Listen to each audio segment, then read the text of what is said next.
if you take in more oxygen, you're increasing your brain's capacity to function. Fact. That means that people with thinner noses will take in what? Less oxygen. That means that the capacity and the ability of their brain to process information will be smaller. Yeah. Are you following me? It is See, I have that to is come at you like this because we have to re-educate ourselves on these science so that we can properly put these sciences in perspective. Sure. You should not be walking around like an inferior man. Yes, sir. You shouldn't be walking around like that. And the purpose of the teaching today is to put you in your proper perspective. So when we say breath, we're talking about the intake. And when we say breath, the intake of oxygen, when the oxygen reacts with the cell, it gives off something called carbon dioxide. Stay with me. I can get scientific with you because we're scientific people. Yes. I'm not going to come before you and not talk about science. Yes. I know who the original scientists are. Sure. I know where they come from. So how can I come before you and not deal with the subject, knowing who the originators of all the sciences are?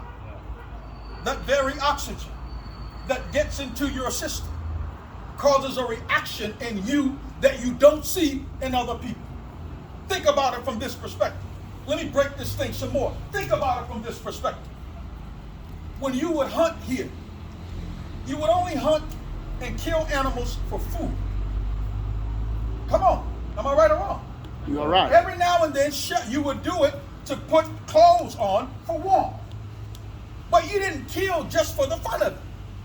But do you know that there's some people on this earth that kill for sport and play? Yes, sir. You understand what I'm saying? Yeah. They do that because they are wired differently from you. Sure. I know the Constitution in the United States of America says that all men are created equal. Don't believe that. This is not true.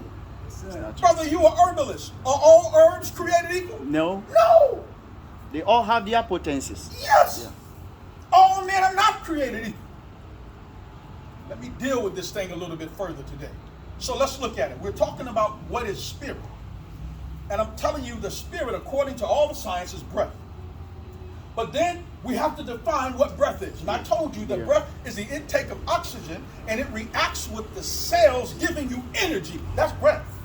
Now you can take it or let it alone. But the reason why they say spirit is breath and spirit is God, because without God, you cannot live. Are you following what I'm saying? And this is why you get the concept, what is spirit and what is breath, and breath being God, because without it, you cannot live. So the God of the universe created biochemical laws that impact this physical structure. And when certain things are introduced into this physical structure, it has a response. It has an outcome. And this is what we're calling spirit. Now, look at it from this perspective. Now, this is the spiritual understanding of spirit. Now, let's keep traveling. Now, many of you know that we come from ancient Egypt. All of you here know that, right? We don't have to go back and rehash that thing. We all come up out of ancient Egypt. Now, in ancient Egypt, there is something there called statues, monuments. Yes, sir. You see them at all the temples. The temple of Dendera, the temple of Luxor. You see them all over. In the pyramids, you see the structures. There's a reason why our ancestors built these structures. And the reason why they built these structures is because they understood that they could put the spirit of the person that has deceased in that structure. This is another understanding of spirit that I'm giving you now. I'm giving you three parts. The second part is putting that energy in a physical structure, and later on, that physical structure manifesting that energy. Where do we see this? All across the world, you see people building statues. Even in the United States of America, if you go to Washington, D.C., all you see are European statues all around.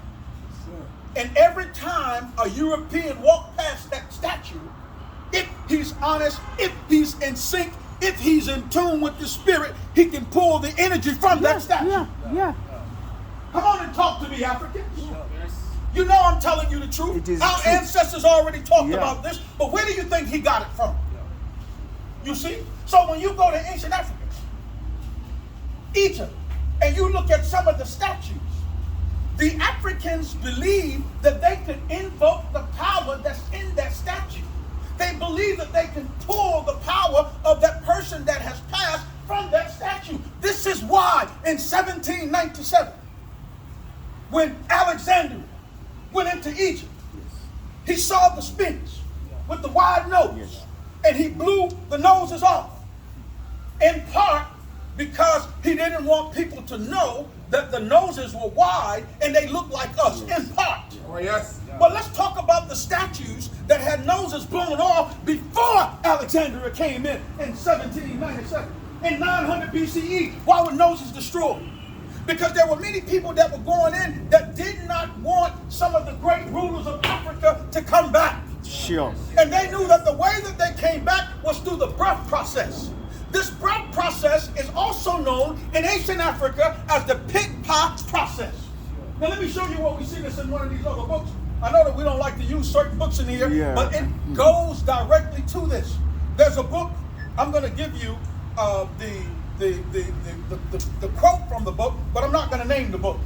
And in that book, it says that all this time my breath is in my nostrils and God is in me. It is telling us that God comes through the breath process, through the breathing process. So that also means to many of our ancient Africans that in order to get the power of God out of one of these statues, there are rituals that you can perform to do it. And in Ghana here, some of you still perform those rituals. Am I right or wrong? You're right. Y'all, come on and talk to me. You're right, you're right. Am I right or You're right. wrong? Oh, you're right. You still perform these rituals because you're still holding on to some of that ancient science. Yes. So the spirit now, we have the ability to take the spirit, put it in something, and store it. Follow me, please follow me. Now, if this is too heavy, stop and ask me a question, and we can deal with it. I got about 15 minutes left. Now, watch this. So when we take that understanding of spirit, and we continue to travel, and you can stop right around Cairo, why is it that the three major pyramids are built under the constellation Orion? Because we are also spiritually connected to the star system. Are you following what I'm saying? So the constellation Orion, all